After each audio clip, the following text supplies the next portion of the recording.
Halo, selamat ketemu ya semua. Nama saya Dr. Aldo Verli. Saya ada spesialis jantung dan pembuluh darah.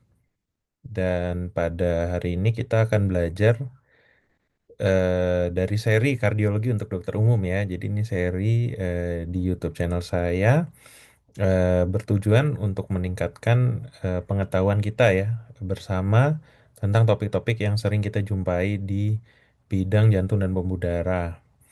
Nah, pada hari ini kita akan mempelajari eh, salah satu jenis aritmia ya yang paling sering kita jumpai pada praktek klinik kita sehari-hari, yaitu atrial fibrilasi dengan judul diagnosis atrial fibrilasi.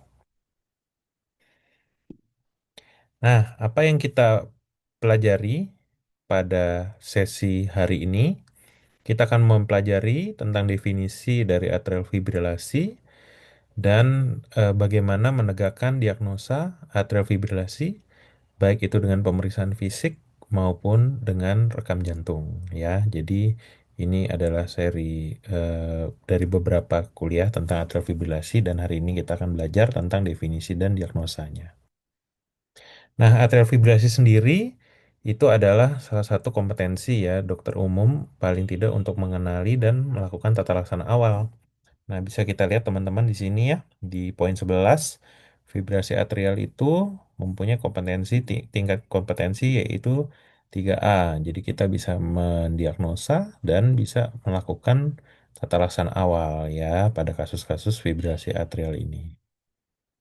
Nah, ini kasus yang sering ya kita jumpai di GD, seorang laki-laki usia 42 tahun datang dengan keluhan berdebar ya. Nah, aduh, keluhannya berdebar dok. Sejak s- beberapa jam yang lalu, pasien kompos mentis ya, tensinya 121/72, didapatkan heart rate-nya 132 kali per menit.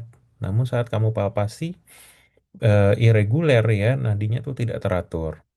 Nah, saat dilakukan EKG, didapatkan irama jantung seperti ini ya, seperti di kanan ini, kita lihat ya. Nah, apa itu dan bagaimana penanganannya? Nah, kita akan bahas di kesempatan kali ini. Apa itu fibrilasi atrium? Fibrilasi atrium adalah masalah irama jantung di mana irama jantung itu menjadi irreguler karena kontraksi yang tidak teratur dari atrium. Jadi seperti kita ketahui bahwa jantung itu terdiri dari dua bagian ya, atrium dan ventrikel. Nah, di sini jadi atriumnya itu kontraksinya menjadi tidak teratur. Nah, ini adalah masalah aritmia tersering ya, dengan ada berbagai penyebab, presentasi klinis, dan ada penanganan khususnya juga untuk kasus-kasus fibrilasi atrium ini. Nah, ini adalah sistem konduksi jantung ya, yang mungkin teman-teman sudah tahu. Jadi, listrik jantung itu berasal dari tempat yang kita sebut sebagai sinoatrial node. Nah, listrik jantung ini kemudian akan bergerak ke tempat yang disebut atrioventricular node. Kemudian listriknya akan dibawa ke bundle office, left bundle branch block, Purkinje fiber, dan juga akan menyebabkan kontraksi ya pada bagian ventrikel jantung. Nah, atrial fibrilasi ini sejarahnya cukup panjang ya, teman-teman. Dia ditemukan pada tahun 1827 oleh Adams, di mana dia didapatkan pada pasien-pasien dengan stenosis mitral ya. Jadi itu adalah awalnya dari pasien-pasien dengan gangguan katup jantung. Nah, pasien-pasien dengan gangguan katup jantung ini saat dilakukan pemeriksaan lanjutan, wah ternyata ada gangguan irama jantung juga. Nah, ini merupakan dideteksilah, wah ternyata ini adalah suatu gangguan irama jantung yang kita kenal dengan nama atrial fibrilasi. Nah, Lewis pada tahun 1909 kemudian mencoba melakukan pemeriksaan lanjutan ya, yaitu elektrokardiografi ya atau EKG untuk mempelajari bentuknya mekanisme dari kondisinya. Pada tahun 1935, Boylan itu menemukan bahwa pemberian digoxin atau digitalis dapat mengurangi irregularitas dari nadi. Jadi, pemberian obat yaitu digoxin dapat mengurangi irregularitas ya. Jadi mengurangi rasa berdebar ya dari pasien-pasien dengan AF ini. Nah, apa yang menjadi epidemiologi ya dari atrial fibrilasi? Nah, ini seperti kita lihat memang secara usia, semakin tua seseorang, maka akan semakin tinggi risiko dia mengalami atrial fibrilasi. Teman-teman bisa lihat di sini bahwa pada usia 55 sampai 64 tahun itu jumlah kasus mencapai 38 eh, kasus pada laki-laki dari 1.000 populasi dan sekitar 30 ya pada perempuan dari 1.000 populasi. Nah, menariknya pada usia 45 tahun sampai 54 tahun itu eh, cukup banyak juga dijumpai pada perempuan ya. Jadi eh, ini ada sedikit unik ya di usia 45 sampai 54 tahun.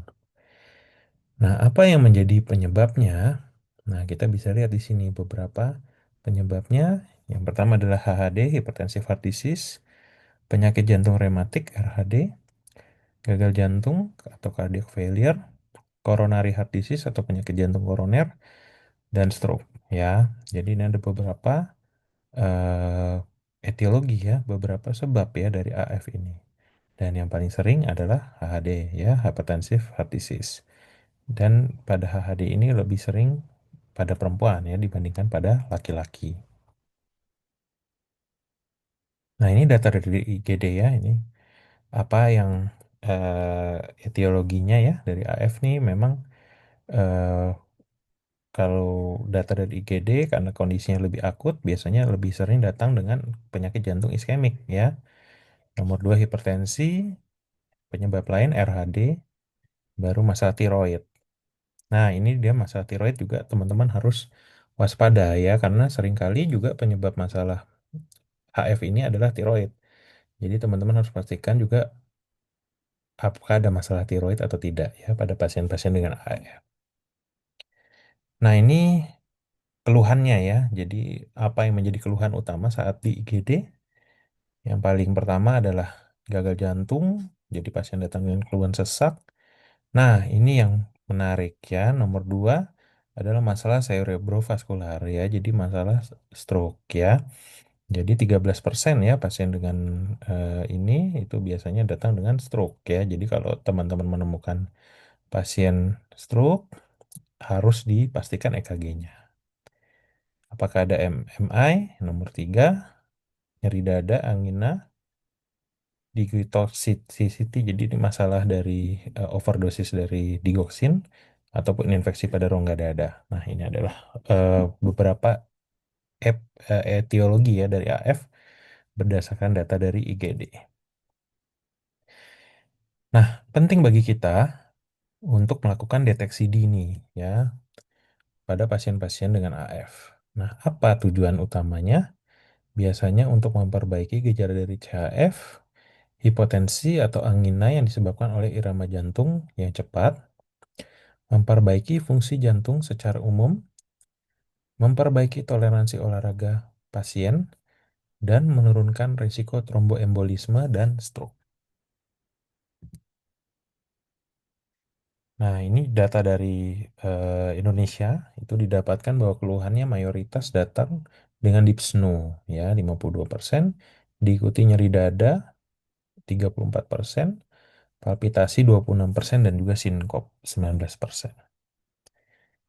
Nah, yang paling sering itu dyspnea ya. Jadi keluhannya gagal jantung akut biasanya ditandai dengan dyspnea on effort di mana ada sesak saat aktivitas, ortopnea, sesak saat berbaring lurus dibandingkan duduk, dan paroxysmal nocturnal dyspnea di mana pasien ada perasaan seperti tenggelam. Dan gejala lainnya ada kaki bengkak serta perut asites. Gejala lainnya bisa jadi ada stroke, di mana ada kelemahan sesisi dan bicara pelo, serta tromboembolisme, baik itu DVT, ada bengkak pada salah satu ekstremitas, dan emboli paru akut, bisa itu sesak maupun desaturasi. Nah, bagaimana pemeriksaan fisik dari kasus AF ini? Biasanya dari palpasi kita dapatkan ada irama yang irreguler, ya, puls yang irreguler, dan juga lemah. Nah, biasanya kita lakukan di dua tempat ya, bisa di arteri karotis maupun di arteri radialis ya, di radialis ini. Nah, ini adalah beberapa lokasi ya, bisa kita lakukan palpasi dari arteri ya, bisa di radialis ya, ini yang sering di pergelangan tangan, brachialis, femoralis, poplitea, dorsalis pedis maupun posterior tibialis. Nah, ini adalah EKG ya dari atrial fibrillation ya. Jadi ini untuk diagnosa pastinya. Nah, ini ada beberapa ya karakteristik EKG AF. Kita sebut ada irregularly irregular ya. Jadi QRS-nya itu tidak membuat pattern yang teratur ya. Kita bisa lihat di sini tiga kotak ya. Ini satu setengah kotak, tiga, empat, tiga setengah kotak ya, dua kotak. Nah, kita sebut sebagai irregularly irregular. Dan no P wave ya. Nah, jelas ya. Gelombang P yang jelas itu tidak terlihat ya di EKG ini. Serta tidak adanya baseline isoelektrik. Nah, EKG normal biasanya ada isoelektrik baseline-nya. Nah, ini kalau kita lihat dia turun, turun, naik, turun ya. Jadi tidak ada baseline isoelektrik yang jelas. Dan untuk memastikan biasanya kita harus lakukan EKG 12 lead. Nah, pertanyaan sering adalah bagaimana cara kita menghitung irama jantung pada AF? Ada dua metode yang bisa kita gunakan. Yang pertama adalah metode palpasi. Jadi kita hitung secara manual dengan palpasi berapa denyutan yang terasa ya dalam 60 detik kita palpasi.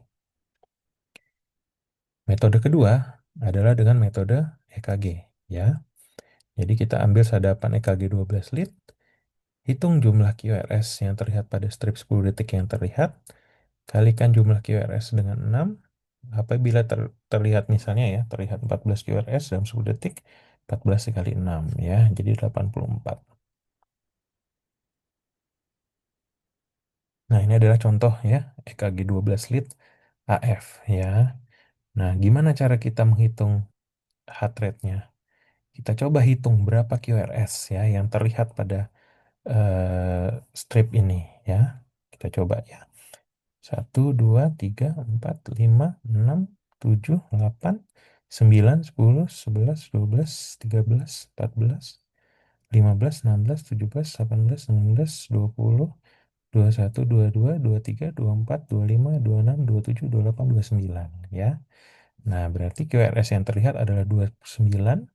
Kita tinggal kalikan 6. Ya, berarti itu sekitar 170-an ya untuk heart rate-nya. Nah, ini penting ya, karena saat kita melaporkan ke DPJP harus tahu berapa heart rate dari AF-nya. Nah, apakah atrial fibrillasi ini selalu cepat? Tidak selalu, ya. Ada yang kita kenal dengan atrial fibrillasi with rapid ventricular response, ya, atau AFRVR, di mana irama jantung itu kita dapatkan lebih dari 100 kali per menit, dan ada juga AFNVR, atrial fibrillasi dengan normal ventricular response, di mana irama jantung kurang dari 100 kali per menit, ya. Oke, ya, hari ini kita sudah belajar ya menegakkan diagnosa AF dan diagnosa AF dengan EKG. Next topik kita akan membahas tentang patofisiologi AF serta tata laksana kasus atrial fibrilasi. Oke, semoga membantu. Kita see you next time.